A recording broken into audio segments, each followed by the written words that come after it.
Victory Rush. Increase the total healing provided by your Victory Rush by 50%. Huh. Huh. That actually is fun. Because in that protection shit, what I was just talking about, which I was basically cracking down because you wouldn't need it, but with this glyph it makes it interesting. You, how was it triggered again? I'm gonna find it for a second. Ah,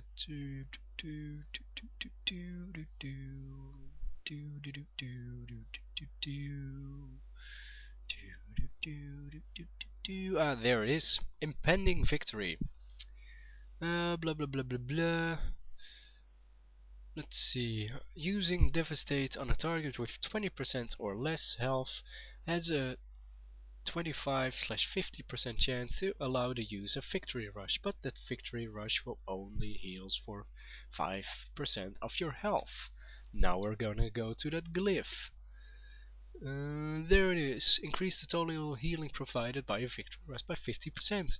Great for leveling. Seriously, if you want to get 80 to 85 without eating and protection, this is the way to go. You get that talent, you get that glyph, you'll never have to eat again, you'll just walk and march through it. You kill a mob, you use Victory Rush, hey, you're full HP again.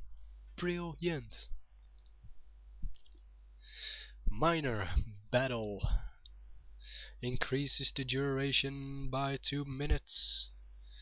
And the area effects by 50% of your battle shouts. Huh, the area effect. I like it. Because, or else you had to get that booming voice talents to increase the range of all of your shouts, and it was really annoying, so they done it in a minor glyph. Okay, cool. Berserker Rage. Berserker Rage generates 5 rage when used. Yay, 5 rage. Nonetheless, it's still really good, but it's just 5 rage. If it was like 10 rage, it would have been interesting, but then it might have been overpowered compared to all the rage generation abilities there are. So 5 rage, yeah, okay, fine. 5 rage. Bloody Healing. Increase the healing you receive from Bloodthirst by 100%. Now, this used to be the Glyph of Bloodthirst, and now they changed it. Now, minor Glyph of Commands, exactly the same as Battle, but then with Commanding Shout. Demoralizing Shout increases the duration by 15% and area effect. Very good as well, I like it. It's really good to get rogues out of stealth, for example, or feral druids, or just stealth classes in general. Enduring Victory increases the window of opportunity in which you can Victory Rush by 5 seconds. Oh, this is also great for leveling. What I'm talking about, getting that more HP. But mostly when you charge a target, you want to get your shit up. You want to do your cycle, then maybe do a Victory Rush. And it used to happen when you were leveling. Ah, shit, it just vanished, and then you cannot get your HP back, as an example. Furious Sundering reduced the cost of Sun Armor by 50%. Huh. By this talent, or by this glyph, does it make Sunder Armoring interesting to do again? In PvP? Yes. In PvE? Not really, because then you'll do Devastate.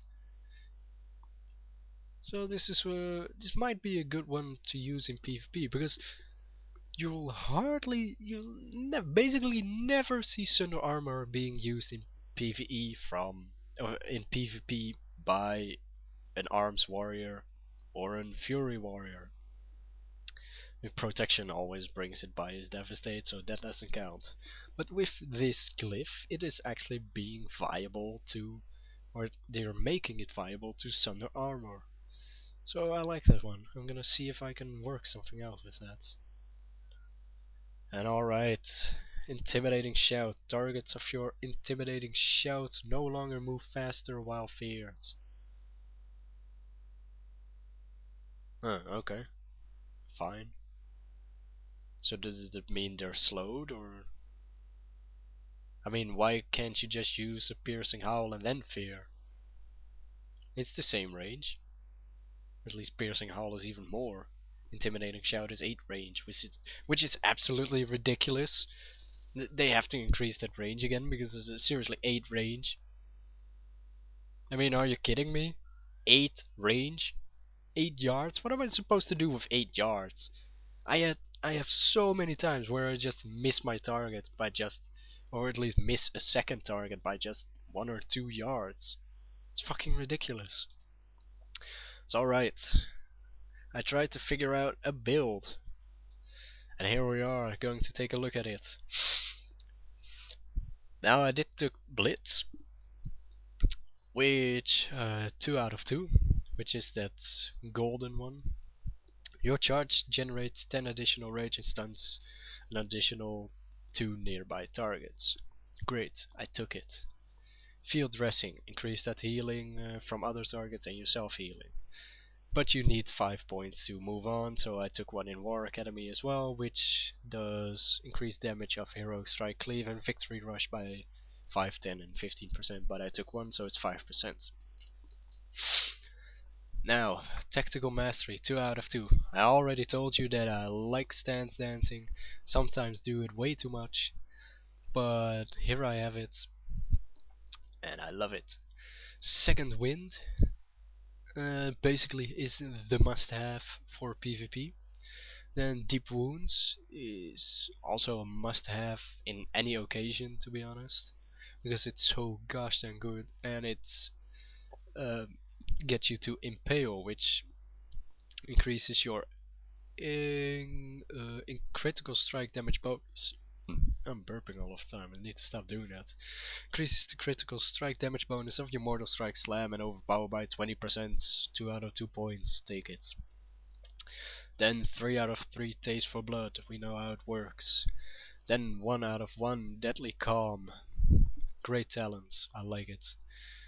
2 out of 2 Blood Frenzy, 3 out of 3 Lambs to the Slaughter, 1 out of 1 Juggernaut, 2 out of 2 Sudden Death, 3 out of 3 Wrecking Crew, 1 out of 1 Throwdown, which is that CC, you just have to get that. You just have to. Then the Blade Storm. Now we know how the Blade Storm works, it stays exactly the same. Then we move to the Fury tree. I haven't tried something yet with that protection tree. I need to find something out if it's actually viable for us to get something like that. Because Blood and Thunder, which I was talking about, that rend and then thunderclapping after that, and then everyone is affected by that rend. I just need to know how big of a yard that is, so we'll find that out. So I took 3 out of 3 Blood Craze. Let's see. 3 out of 3 Blood Craze simply because of that self-healing, and in combination with that field dressing. Battle Trance, your Mortal Strike, Bloodthirst and Shield Slam hits have 15% chance to make your next special attack consume no rage. Brilliant, I have it. Then the Cruelty increases the critical strike chance of your Bloodthirst, Mortal Strike and Shield Slam by 10%. Now I've already talked about this 1 out of 2 points on that Rude Interruption to basically keep 5 seconds left of that damage increase to pummel or shield bash the next cast to keep that damage up. But yes, if you want to play safe, then you can just grab 1 point out of Cruelty, 1 point out of anything basically, and just put it in Rude Interruption to play it safe. And then last but not least, Piercing Howl, which stayed absolutely the same. And that is it. I've been yapping about for almost 42 minutes now, so I'm just gonna call it here. In total I've been talking more than an hour, oh my god. Major facepalm. Anyways, if you like what you see, or at least if you like what you hear, if you find my voice soothing, just make sure you click that subscribe button. That motivates me to keep on doing this, and that is it. I'll see you guys next time. Bye bye.